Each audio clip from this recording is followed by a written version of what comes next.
ಮರಳು ಮತ್ತು ಈ ಕೆಂಪು ಕಲ್ಲು ತೆಗೆಯುವುದು ಸರ್ಕಾರದ ವ್ಯವಸ್ಥೆಯಲ್ಲಿ ಸರಿಯಾದ ನಿಯಮಗಳನ್ನು ಮಾಡಿಕೊಂಡು ಅವರಿಗೆ ಅವಕಾಶಗಳು ಕೊಟ್ಟರೆ ಈ ಅಕ್ರಮವಾಗಿ ಆಗುವಂಥ ಕೆಲಸ ಕಾರ್ಯಗಳಾಗಲ್ಲ.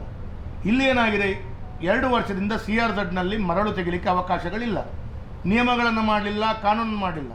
ಕಾಂಗ್ರೆಸ್ ಚುನಾವಣೆ ಸಂದರ್ಭದಲ್ಲಿ ನಾವೊಂದು ಮರಳು ನೀತಿ ತರ್ತೇವೆ ಅಂತ ಹೇಳುವಂಥದ್ದನ್ನು ಹೇಳಿ ಪ್ರಣಾಳಿಕೆಯಲ್ಲಿ ಹಾಕಿದ ನಂತರ ಕೂಡ 2 ವರ್ಷದಲ್ಲಿ ಮರಳು ನೀತಿ ತಂದಿಲ್ಲ.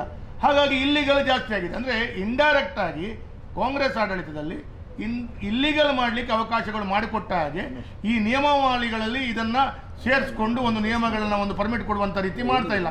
ಇದೇ ರೀತಿ ಕೆಂಪು ಕಲ್ಲಿಗೆ ಕೂಡ ಇವರು ಹೇಳಿದ್ದು ಇಲ್ಲಿಗಲಿ ಸಂಖ್ಯೆ ತೆಗೆಯುವಂಥದ್ದು ಅಂತೇಳಿ ಜಾಸ್ತಿ ಇದೆ ಅಂತೇಳಿ ಯಾಕೆ ಹೇಳ್ತಾರಂದ್ರೆ, ನೀವು ಲೀಗಲಿ ಪರ್ಮಿಟ್ ಕೊಡಲ್ಲ, 2 ವರ್ಷದಲ್ಲಿ ಮಾಡಿಲ್ಲ, ಹಾಗಾಗಿ ಇಲ್ಲಿಗಲ್ ಆಗುವಂಥ ಸಂಖ್ಯೆಗಳು ಆಗ್ತದೆ. ಅಂದರೆ ಇಂಡೈರೆಕ್ಟ್ಲಿ ಇಲ್ಲಿಗಲ್ಲಿಗೆ ಸರ್ಕಾರ ಆಡಳಿತ ಸಪೋರ್ಟ್ ಮಾಡ್ತಾ ಇದೆ ಅಂತ ಹೇಳುವಂಥದ್ದು ಕೂಡ ಇದರಲ್ಲಿ ಸ್ಪಷ್ಟವಾದ ಚಿತ್ರಣಗಳು ಗೊತ್ತಾಗ್ತದೆ.